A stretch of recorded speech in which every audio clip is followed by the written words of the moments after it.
우리 함께 주님 찬양하겠습니다. 찬송가 312장으로 주님께 찬양하겠습니다.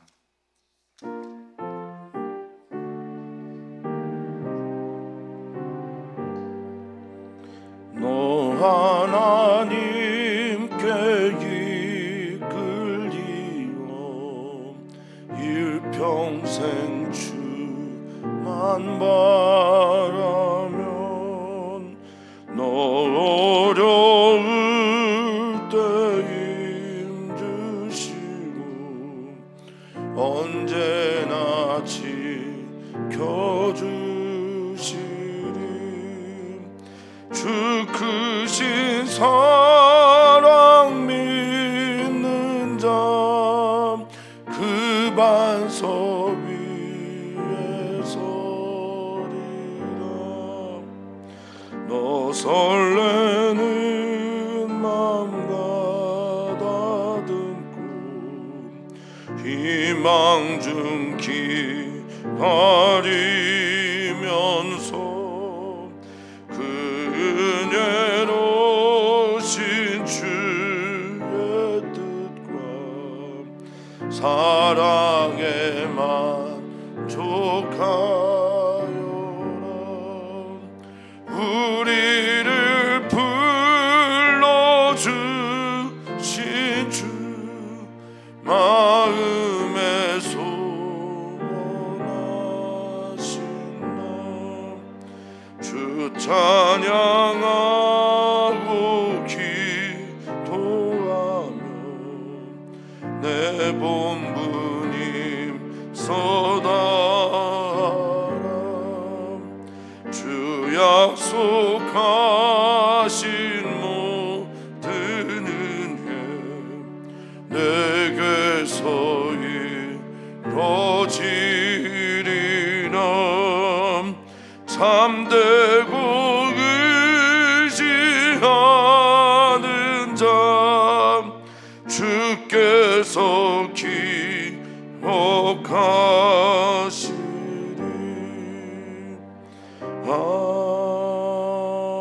아멘.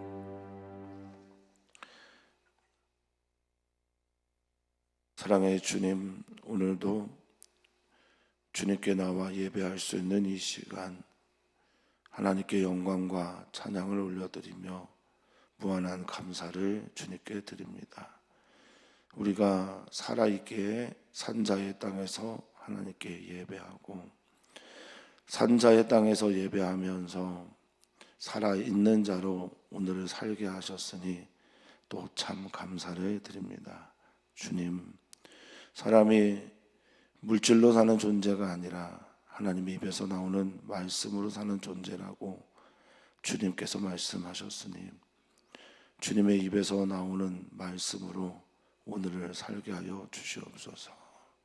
오늘이 주님 안에서 유의미한 하루가 되게 하여 주시며 심지어 우리가 느끼기에 무의미한 것처럼 여겨지는 삶의 자리에서도 하나님의 보이지 않는 손길에 의해 유의미한 우리들의 오늘이 되게 하여 주시옵소서.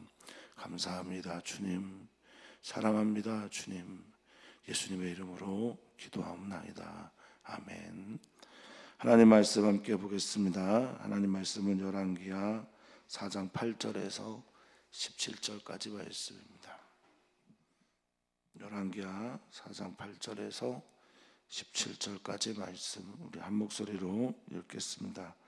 하루는 엘리사가 수넴에 이르렀더니 거기에 한 귀한 여인이 그를 간권하여 음식을 먹게 하였으므로 엘리사가 그곳을 지날 때마다 음식을 먹으러 그리로 들어갔더라. 여인이 그의 남편에게 이르되 항상 우리를 지나가는 이 사람은 하나님의 거룩한 사람인 줄을 내가 아노니 청하건대 우리가 그를 위하여 작은 방을 담 위에 만들고 침상과 책상과 의자와 촛대를 두사이다. 그가 우리에게 이르면 거기에 머물리이다 하였더라. 하루는 엘리사가 거기에 이르러 그 방에 들어가 누웠더니 자기 사환 게하시에게 이르되 이 수넴 여인을 불러오라 하니 곧 여인을 부르매 여인이 그 앞에 선지라. 엘리사가 자기 사환에게 이르되 너는 그에게 이르라. 내가 이같이 우리를 위하여 세심한 배려를 하는도다. 내가 너를 위하여 무엇을 하랴? 왕에게나 사령관에게 무슨 구할 것이 있느냐 하니 여인이 이르되 나는 내 백성 중에 거주하나이다 하니라. 엘리사가 이르되 그러면 그를 위하여 무엇을 하여야 할까 하니 게하시가 대답하되 참으로 이 여인은 아들이 없고 그 남편은 늙었나이다 하니 이르되 다시 부르라 하여 부르매 여인이 문에 서니라. 엘리사가 이르되 한 해가 지나 이때쯤에 내가 아들을 안으리라 하니 여인이 이르되 아니로소이다. 내 주 하나님의 사람이여 당신의 계집종을 속이지 마옵소서 하니라. 여인이 과연 잉태하여 한 해가 지나 이때쯤에 엘리사가 여인에게 말한 대로 아들을 낳았더라. 아멘. 아멘. 성경은 많은 이야기로 구성이 되어 있습니다. 성경의 많은 부분을 이야기로 하나님께서 만들어간 이유는 아마도 우리들의 이야기에 잘 대입하라고 하신 것 아닌가 싶기도 합니다. 어떤 사람들을 이해하기 위해서 그 사람의 말보다 그 사람의 이야기를 보면 그 사람의 잘 이해가 된다라는 어떤 인류학자 이야기도 있습니다. 사람들은 저마다 이야기를 만들어가고 있죠. 오늘 사랑하는 성도님들이 만들어가는 이야기에는 하나님이 계십니까? 오늘 성도님들이 계획하고 만들어져 가는 성도님들의 이야기 속에는 하나님을 위한 여백이 있으신지 모르겠습니다. 우리 주님은 오늘도 문 밖에 서서 여러분들과 함께 이야기를 만들기 위해서 두드리고 계신데요. 우리 주님과 함께 아름다운 이야기를 만들어가는 오늘이 되시기를 축복합니다. 오늘은 새로운 기적의 이야기인데요. 어제 이야기와 비슷한 것은 여인이 주도적으로 이 기적의 이야기를 함께 만들어가고 있다라는 것이고, 엘리사의 기적 이야기를 보면 각자 분량의 믿음의 이야기를 만들어가야 합니다. 그것은 오늘도 계속되고 있는 듯합니다. 엘리사의 믿음도 중요하지만 그것을 받아들이는 또한 그것에 순종하는 그 사람의 이야기도 중요한 것이 오늘까지 엘리사 기적의 이야기에 매우 중요한 부분이라 할 수 있겠습니다. 사랑하는 성도님들의 믿음이 중요하다라는 겁니다. 사랑하는 성도님들의 믿음이 오늘 말씀과 함께 들려오는 그 이야기 속에서 일어나게 되기를 축복합니다. 자, 8절입니다. 엘리사는 아마도 사무엘처럼 순회하면서 그의 선지 사역을 감당했는 것처럼 보입니다. 그래서 수넴에 이르렀다라고 하는 이 수넴에 이르는 이 지역, 이사갈 지파의 지역인데 순회하면서 예배를 하거나 선지자의 사역을 감당한 것처럼 보이는데요. 거기에 한 귀한 여인이 등장합니다. 이름도 없어요. 그런데 귀한 여인이란 소개만 합니다. 무명의로 이렇게 소개되고 있는 사람들을 보면서 제가 종종 얘기하지만 그가 나인가, 하나님은 왜 무명으로 얘기를 했는가, 저에게 좀 은혜가 되는 부분입니다. 왜냐하면 저는 다윗이나 사도 바울이나 아브라함이나 등등의 믿음의 사람처럼 위대한 믿음의 결단이나 행동 등을 하기에는 부족함이 많기 때문에 그런데요, 하나님이 우리 같은 무명의 사람들에게도 찾아오신다라는 이 축복 같은 선물 이야기가 너무 좋아서 그렇습니다. 귀한 여인이라고 할 때 이 귀하다라는 말이 가돌이라는 히브리어에서 비롯됩니다. 가돌이라는 말이 사람에게 쓰여졌을 때 좋은 뜻으로 이렇게 적용된 경우가 많지 않아요. 한 여인에게 귀하다라고 하면서 이 가돌은 원래는 하나님께 쓰여질 때 크고 위대하다, 아름답다. 하나님 찬양할 때 주로 쓰는 단어인데 사람에게 쓰여지면서 그에게 귀하다라고 말을 했단 말입니다. 아마도 하나님의 성품을 닮은 것이 아닌가. 그리고 그 지역에서 많은 이들에게 존중받는 그런 부유한 사람이지 않았나 싶습니다. 어쨌든 그 여인이 환대를 합니다. 하나님의 사람 엘리사를 환대를 합니다. 간건하여서 음식을 먹게 합니다.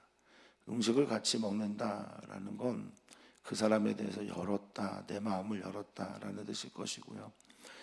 그리고 음식을 같이 먹는다라는 것은 보통 사람들이 이제 같이 먹는 사람들은 내가 좋아하는 사람들과 식사를 하기를 원하잖아요. 그런 거와 비슷하다고 볼 수 있겠습니다. 좋아하는 거죠. 사랑하는 거죠. 저는 우리 교우들에게 참 감사를 드립니다. 성도님들에게. 저를 제가 느끼기에는 좋아하시는 것으로 느껴집니다. 그래서 저도 여러분들을 사랑하고 좋아하는 데 있어서 소통되고 연결되어 있는 것처럼 여겨져서 참 감사합니다. 많은 교회 목사님들이 부목사님과 관계에서 힘들어합니다. 사랑하고 좋아하고 서로를 위해 기도하지 못하는 것 때문에 힘들어하는데 우리는 또 그런 것도 없는 것처럼 여겨집니다. 저만의 생각인지도 모르겠지만요. 어쨌든 좋아하는 사람, 사랑하는 사람과 식사를 하는 건 인지상정입니다. 그래서 그를 초대합니다. 지나올 때마다 수넴에 오면 항상 그곳에서 밥을 먹습니다. 이것이 수넴 여인이 하나님의 사람 엘리사를 향한 환대이며 준비된 마음이라고 볼 수도 있겠습니다. 거기에 한술 더 떠서 9절에 보니까 그 여인이 남편에게 얘기를 합니다.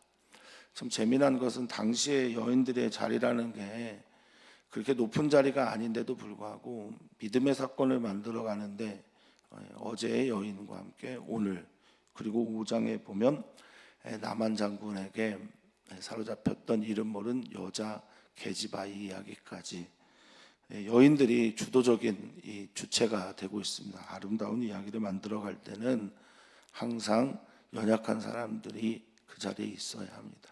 하나님의 아름다운 이야기에 연약한 사람들의 이야기가 같이 들어가 있습니다. 사랑하는 성도님들, 연약하면 연약할수록 하나님의 이야기에 가까운 것을 믿으셨으면 좋겠습니다. 자, 9절입니다. 항상 우리를 지나가는 이 사람이 누구냐? 그는 남편에게 말합니다. 하나님의 거룩한 사람입니다. 하나님의 사람이라는 것도 아름답고 거룩한 이야기인데 거기에 카도시라고 하는 구별되고 분별하고 다른 하나님의 일들을 감당하는 거룩한 사람이다라고 말을 하고 있습니다. 그러니 음식만 대접하는 것으로는 안 되겠습니다. 그래서 우리가 그를 위하여 방 하나를 만듭시다 이렇게 말합니다. 작은 방을 담 위에 뒀다라고 하니 이것은 아마 다락방일 겁니다. 근데 다락방이 어떤 의미냐라고 하는지도 저도 잘 모르겠습니다. 그저 진짜 작은 다락방일까? 아니면 구조에서 보면 다락방이라기보다는 거실과 거의 위에 있는 하나의 또 다른 2층 방인지 그건 잘 모르겠습니다. 그런데 그곳에 주밀하게 아주 세심하게 엘리사를 위한 방을 마련해 놓습니다. 그런 듯합니다. 쉼이 없는 사역은 언제나 난파선을 경험하게 되거든요. 쉼 없이 달려가는 것은 결국 번트아웃이 되게 돼 있는 것이 사역자의 운명이라 저는 생각합니다. 쉼이 필요합니다. 근데 그 쉼자리를 우리 수넴 여인이 귀한 여인이 음식뿐만 아니라 방까지 공급해 주겠다라는 거죠. 침상을 준비합니다. 누울 자리를 또 책상을 준비합니다. 공부할 자리죠. 의자와 촛대, 기도할 이것들을 준비해서 우리가 그분이 여기에 오면 음식만 대접하는 것이 아니라 머물 곳까지 둡시다라고 말을 합니다. 주밀한 거죠. 세심한 겁니다. 물론 사람마다 그 사랑하는 것을 받아들이는 방식이 다를 겁니다. 저는 이렇게 하면 아마 기겁을 할 것 같은데요. 뭐 사람마다 다르죠. 그런데 그 마음만큼은 굉장히 깊게 받아들여야 된다고 생각을 합니다. 상대방이 받아들이는 방식으로 사랑을 하는 것이 지혜로운 사랑이고 사랑에 맞는 그런 행동일 거라 여겨집니다만, 어쨌든 엘리사는 이 행동을 보고서 마음의 깊은 감동을 받았습니다. 저도 감동이 됩니다. 우리 사랑하는 성도들이 그렇게 보이지 않는 사람일지라도 그가 하나님의 말씀을 대언하고 나를 위해서 기도한다는 믿음을 가지시고 저를 위해 선대할 때마다 죄송하기도 하고 감사하기도 합니다. 자, 엘리사가 그 방을 사용하며 그 방에 누워 있을 때 이제 게하시라고 하는 그와 함께하는 사환이 있습니다. 12절에 이 수넴 여인을 불러오라고 말을 합니다. 뭔가 해주고 싶은 게 있었던 거고 뭔가 해줄 수 있는 일이 있는지를 물어보기 위해서입니다. 사람은 그렇습니다.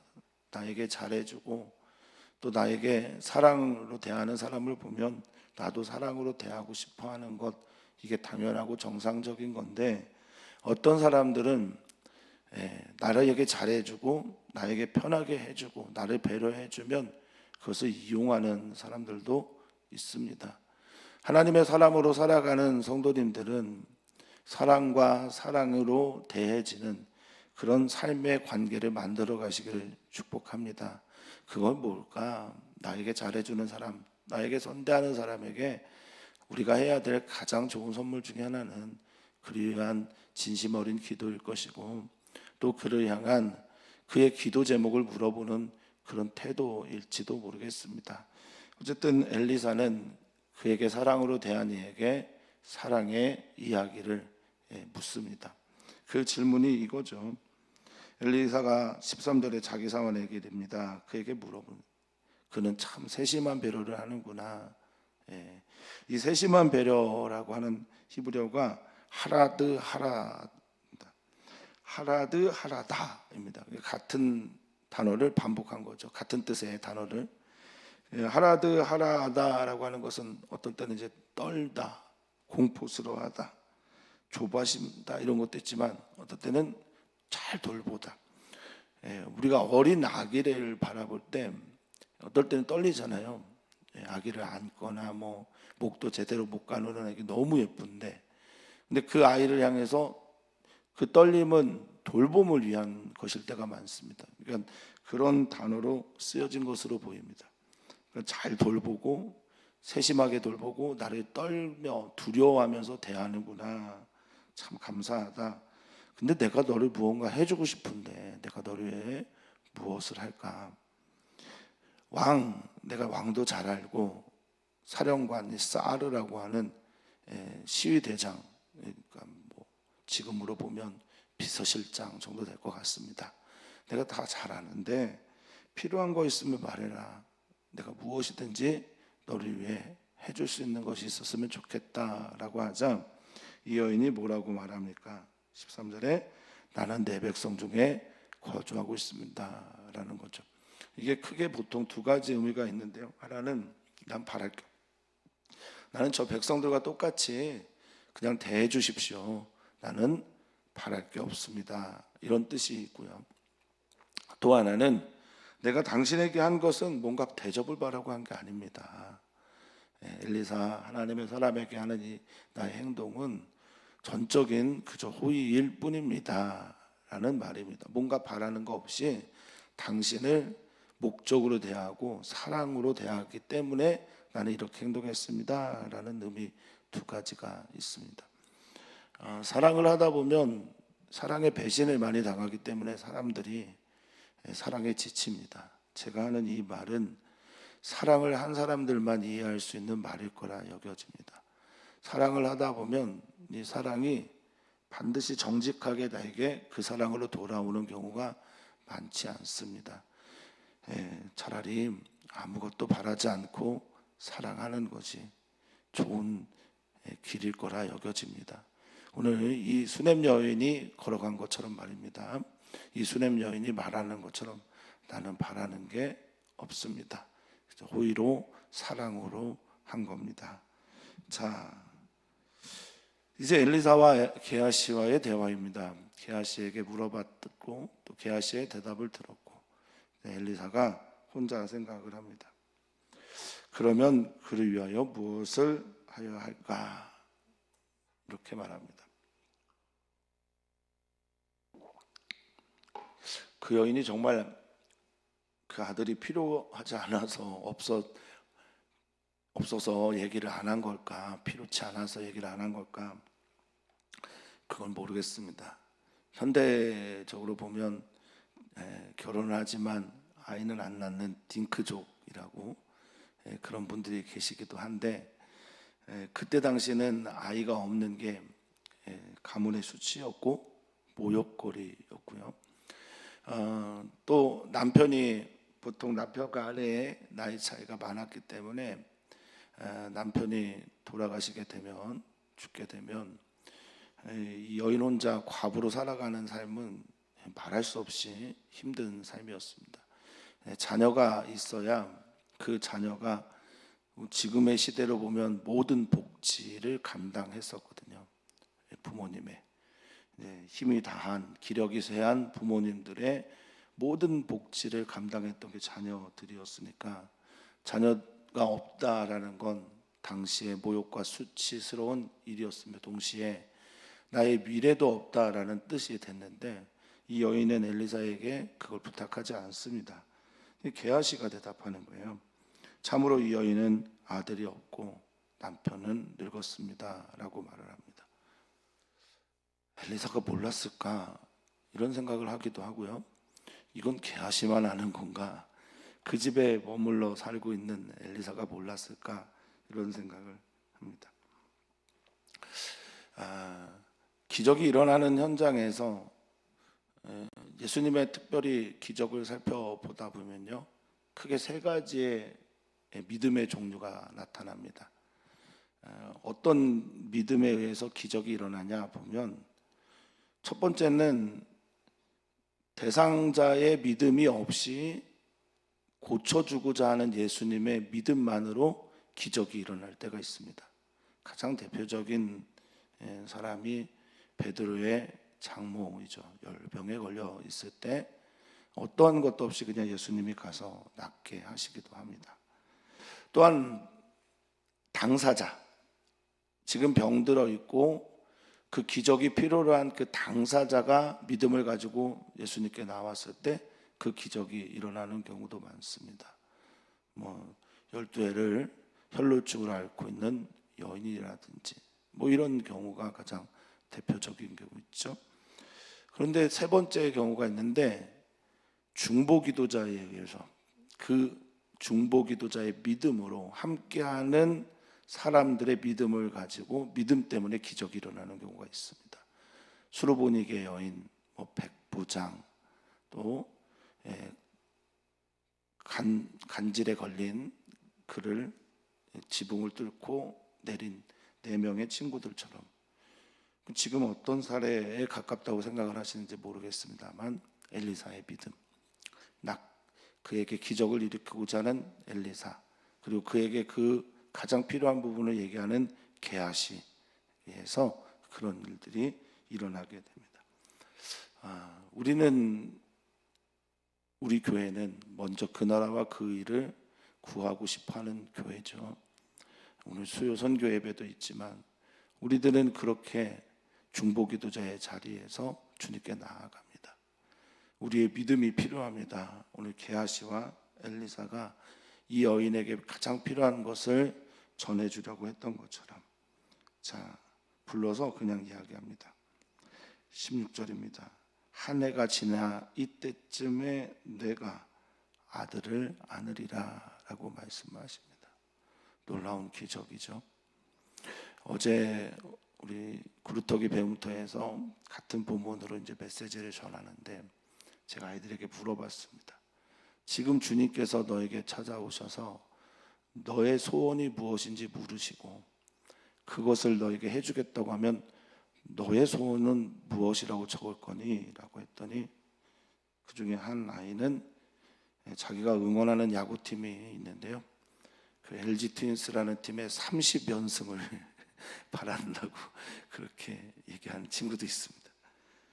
오늘 주님이 여러분들에게, 우리들에게 너 무엇 해주기를 원하냐라고 부르신다면 오늘 사랑하는 성도님들은 뭐라고 대답하시겠습니까? 세계 평화 이런 거 대답하시겠습니까?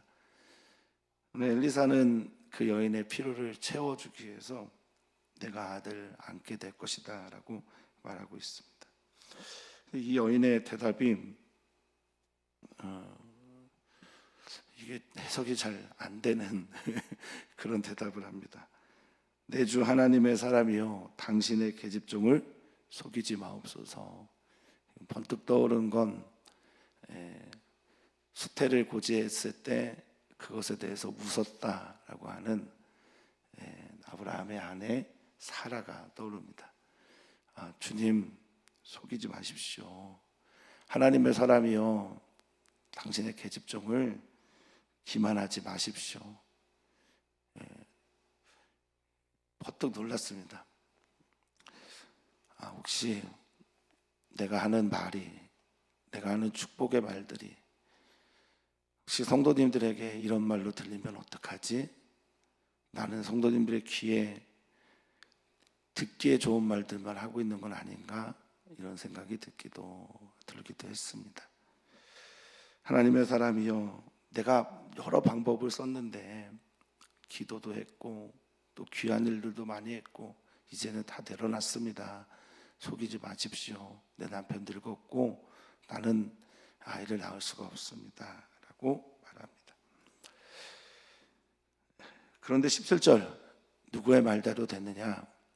그 여인이 잉태하여 한 해가 지나서 아이를 안게 되었고 낳게 되었습니다.